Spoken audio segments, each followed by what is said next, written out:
Le président des États-Unis, Donald Trump, a déclaré que la Jordanie et l'Égypte devraient accepter les Palestiniens de Gaza dévastés par la guerre, une suggestion rejetée par le Hamas, le groupe militant palestinien qui gouverne l'enclave, et apparemment opposé par la Jordanie et l'Égypte.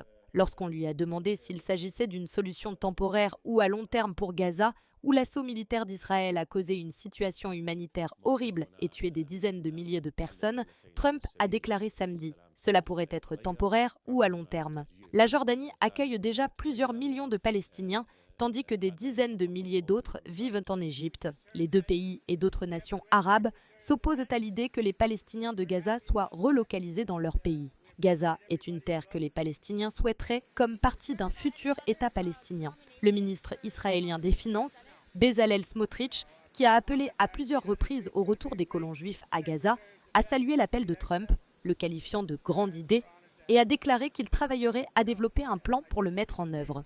Un responsable du Hamas a, quant à lui, fait écho à la peur palestinienne de longue date d'être déplacés définitivement de leur maison. Les Palestiniens n'accepteront aucune offre ou solution, même si de telles offres semblent avoir de bonnes intentions sous le couvert de la reconstruction.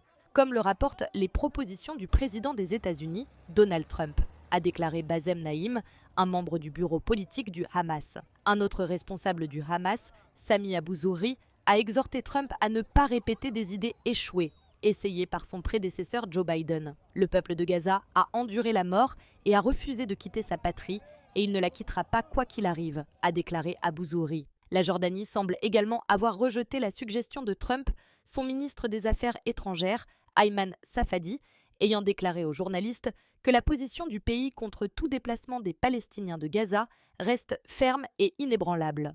Le ministère égyptien des Affaires étrangères a emboîté le pas, déclarant qu'il s'oppose catégoriquement à tout déplacement des Palestiniens de leur terre, que ce soit à court terme ou à long terme. Même le président palestinien, soutenu par l'Occident, Mahmoud Abbas, a condamné les commentaires de Trump. « Notre peuple restera ferme et ne quittera pas sa patrie », a-t-il déclaré dans un communiqué.